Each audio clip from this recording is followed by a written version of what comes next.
आप देख रहे हैं वीओपी न्यूज, जनता को रखे सबसे आगे।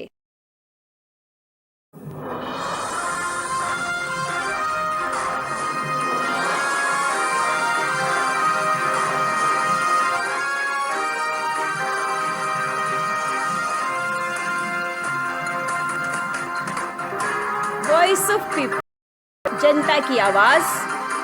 आप देख रहे हैं वीओपी न्यूज। स्वच्छ जम्मू, स्वच्छ जम्मू, ग्रीन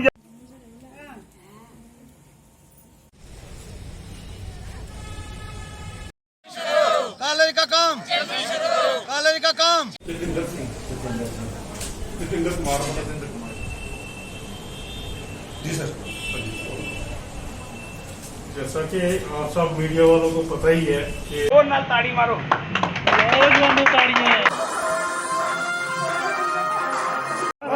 स्वच्छ जम्मू, स्वच्छ जम्मू, ग्रीन जम्मू, ग्रीन जम्मू। मैं बोलूँगा जेडीए ने ठाना है जम्मू स्वच्छ बनाना है। जेडीए हम सब ने ठाना है जम्मू स्वच्छ बनाना है। हम सब ने ठाना है जम्मू स्वच्छ बनाना है।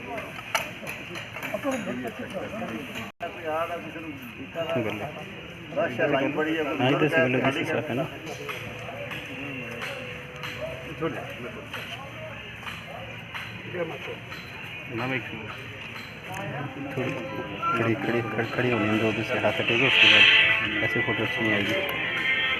अब कर लो।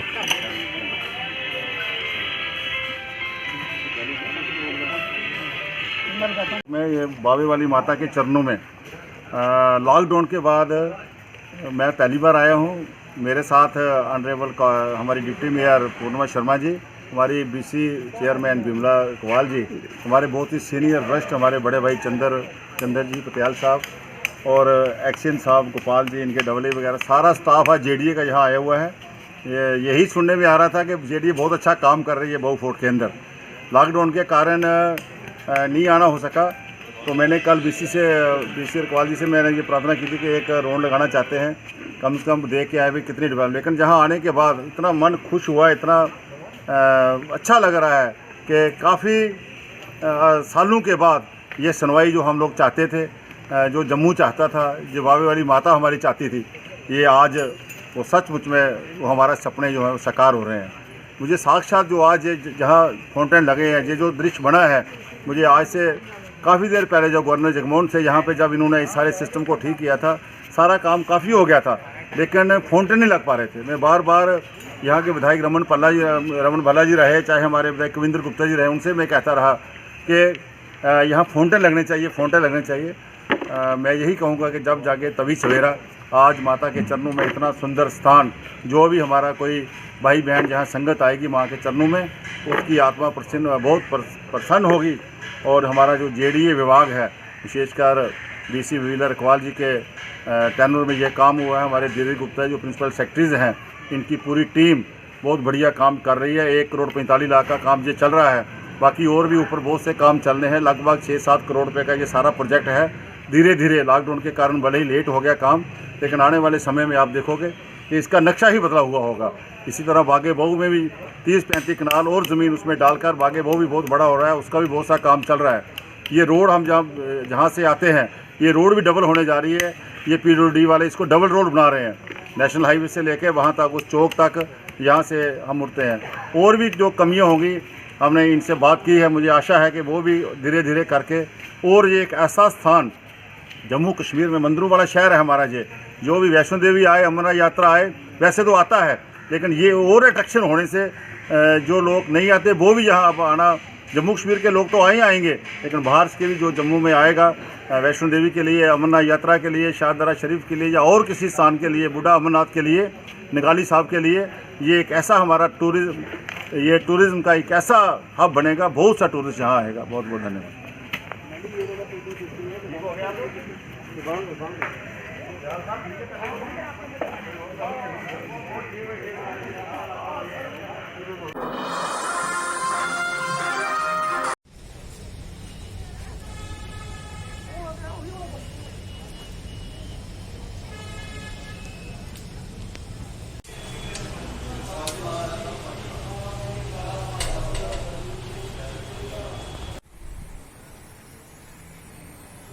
मैं आपने एक सॉन्ग रिलीज़ किया है, टीवी हारेगा जीतेगा इंडिया।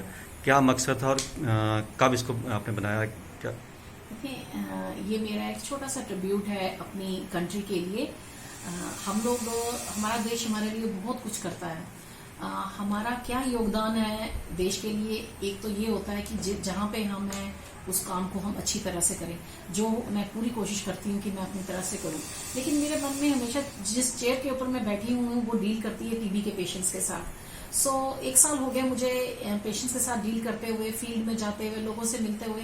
कहीं ना कहीं मुझे एक महसूस होता था कि हम लोग जो हैं उनको वो चीजें नहीं पता लग रही जो गवर्नमेंट उनको प्रदान कर रही है। वो कोशिश हमने पूरी की, हमने सारी तरह से अवेयर करने की कोशिश की है, जो कि बहुत सारे लोग हुए भी।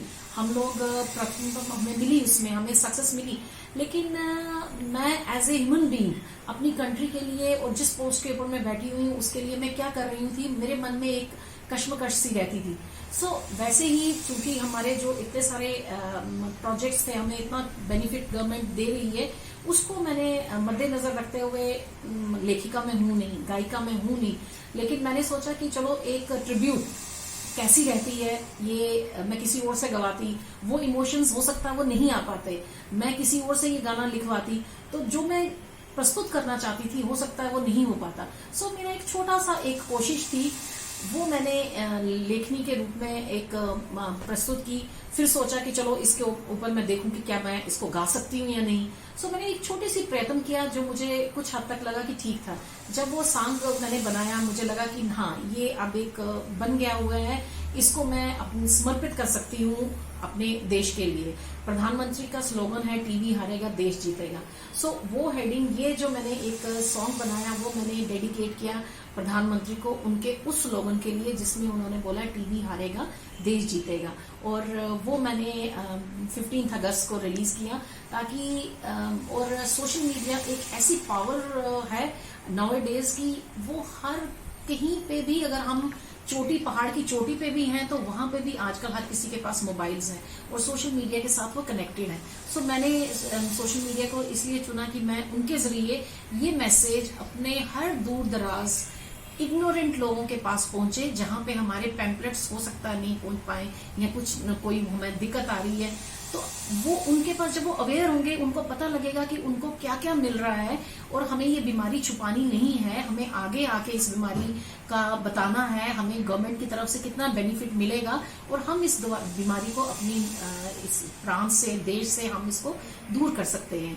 और अगर किसी को कोई प्रॉब्लम है तो उनके पास हम पहुंच पाते हैं, क्योंकि ऐसा होता है कि अगर जब तक ये मैसेज किसी के पास नहीं पहुंचेगा, कोई हमारे पास नहीं आएगा, हम उनके पास नहीं पहुंचेंगे तो हम ये बीमारी को दूर नहीं कर सकते। सो एक छोटा सा प्रयास है कि इस गाने के जरिए हर कोई अवेयर हो जाए, वो हमारे पास आए और हम उनके पास जाएं, वो हमारे पास कंप्लेंट्स लेके आए, हम उनके पास पहुंचे, हम उनके एरियाज को कवर करें, हम उनका स्क्रीनिंग करें, ताकि हम जितनी जल्दी हो सके इस देश से, अपने प्रांत से, अपनी स्टेट, अपने यूटी से, अपने देश से, अपनी दुनिया से इस बीमारी को खत्म कर पाए और आने वाली जनरेशंस को हम एक अच्छा सा, एक हेल्दी एटमॉस्फेयर दें। इसके दो लाइनें इसकी सुनाए। ये मैंने लिखा है, आओ लोगों तुम्हें बताएं टीबी की कहानी, हो सकता है ये किसी को राजा हो भिखारी, टीबी हारेगा देश जीतेगा, टीबी हारेगा देश जीतेगा।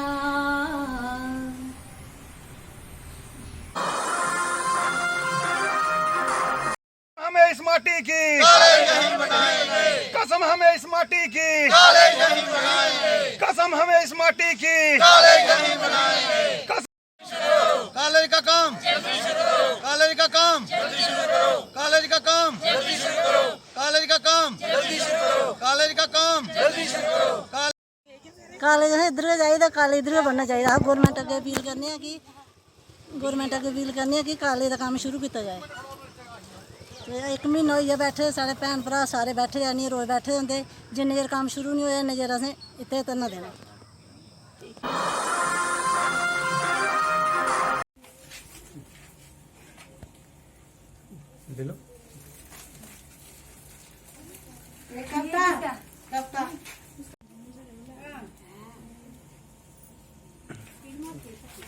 जी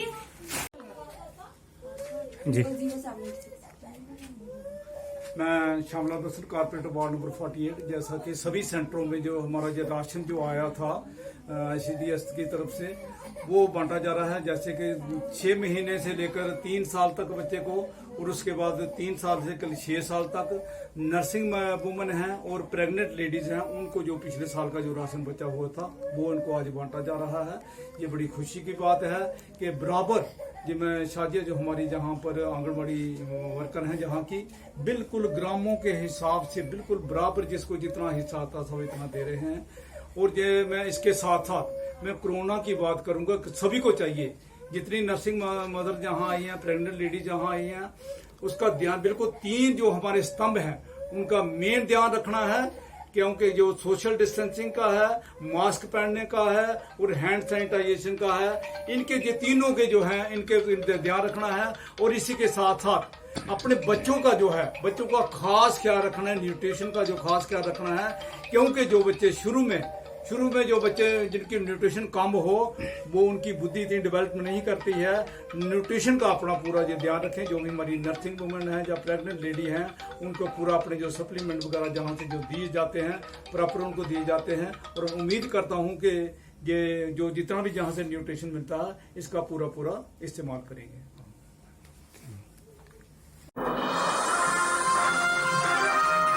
सब जगह पे जा रहे हैं, उनको कोरोना की कोई डर नहीं है, मगर गवर्नमेंट को इनकी इंश्योरेंस कराने का जो डर है वो अपने दिल से निकालिए और मुलाजिमों को एक स्टेज पे लाके इनका सबका हल कीजिए, ताकि डिपार्टमेंट के लोग आपका छाना बचाना काम करें, ताकि आपको कल को प्रॉब्लम ना आए।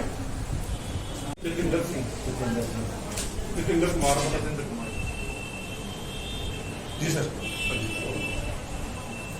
जैसा कि आप सब मीडिया वालों को पता ही है कि बड़े दुख से हमें ये बोलना पड़ रहा है कि हमारा एक बहुत ही सीनियर साथी जिन्होंने कोविड-19 की नाम परवाह करते हुए वो इस लोगों की भलाई के लिए जहाँ जहाँ भी जरूरत पड़ती थी वो जाते थे और अपने पावर सिस्टम को संभालते थे।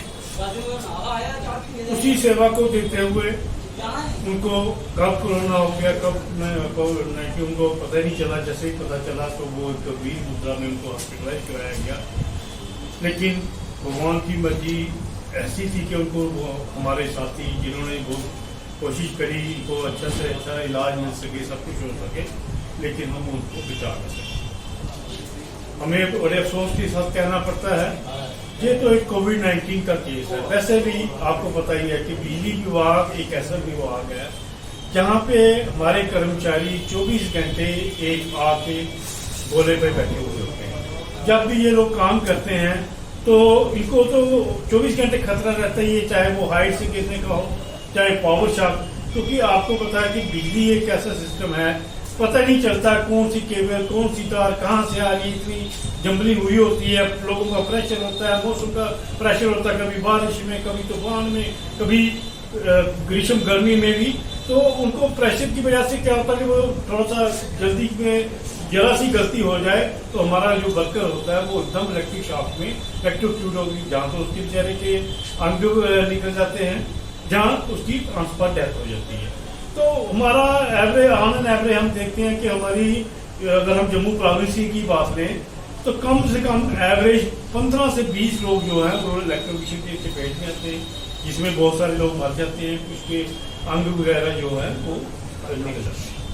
अभी मैं आपको एक छोटी सी एग्जांपल देता हूँ। हमारा एक वर्कर जो STD1 में काम करते करते उसके चेहरे के दोनों हाथ निकल गए थे।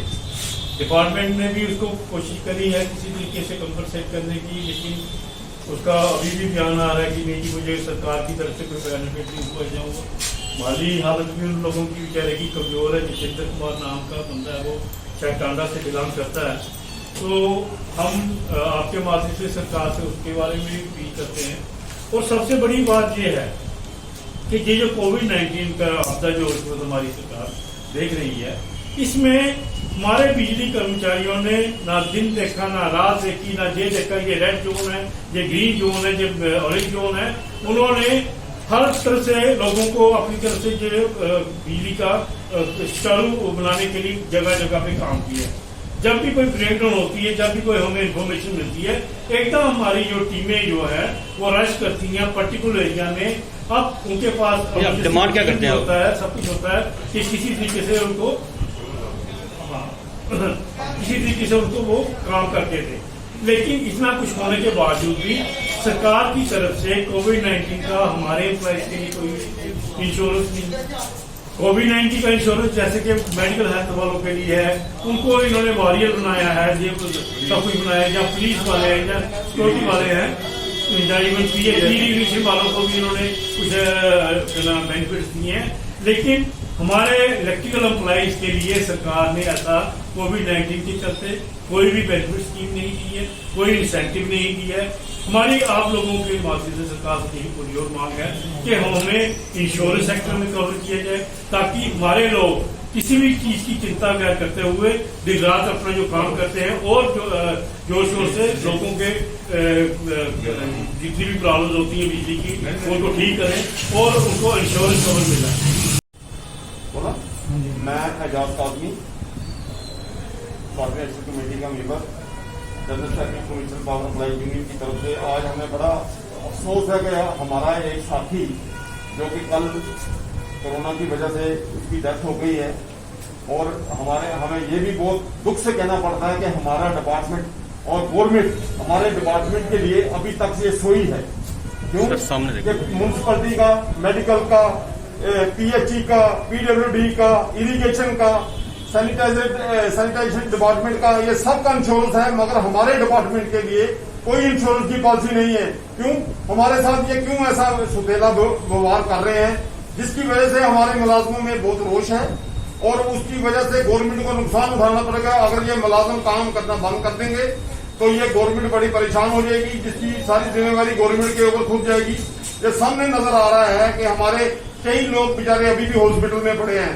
हमारे एडब्ल्यू साहब हॉस्पिटल में पड़े हुए हैं बत्रा में, उनको 15 दिन से वो कोरोना की जंग लड़ रहे हैं, मगर हमारा ये जांबाज सिपाही डेडिकेटेड मुलाजम जेई जो कि कोरोना की वजह से कल इसकी डेथ हो गई और गवर्नमेंट ने हमारे डिपार्टमेंट को वंचित किया हुआ है इंश्योरेंस की वजह से।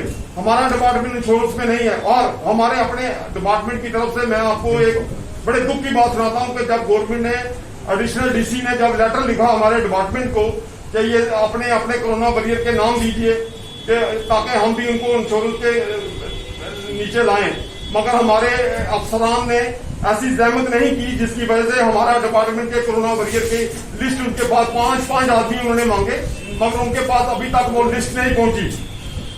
मैं आपके माध्यम से ये गवर्नमेंट से अपील करता हूं कि अगर ये हमारे डिपार्टमेंट की इंश्योरेंस नीचे से फील्ड स्टाफ की, अफसर की, एडब्ल्यू की, एक्सीएन की, सबकी अगर इंश्योरेंस के उसके बीच में नहीं लाया तो हमारा डिपार्टमेंट को मजबूरी से ये काम बंद करना पड़ेगा।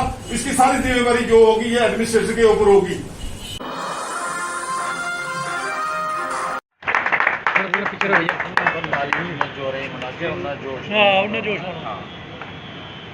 जोर नाल ताड़ी मारो।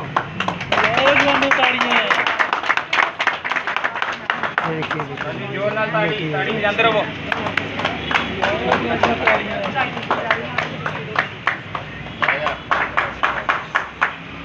जोर नाल ताड़ी में जोर नाल ताड़ी मार के जोर नाल ताड़ियां लगातार चल रही है। जोश भी आता है, फिर मजा भी आता है।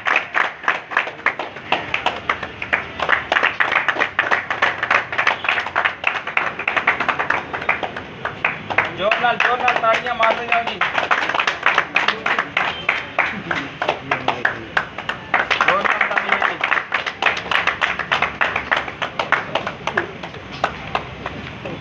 चला जाएगी।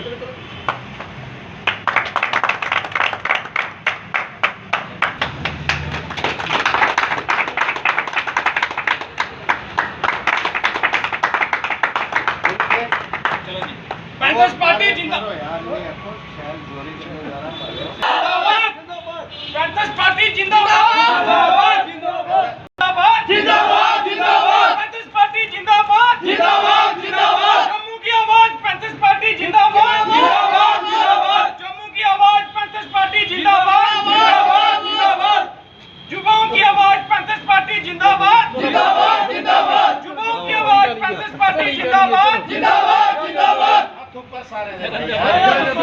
देखिए, आज फिर एक दर्जन से ज़्यादा युवाओं ने पैंथर्स पार्टी का दामन थामा है और जिस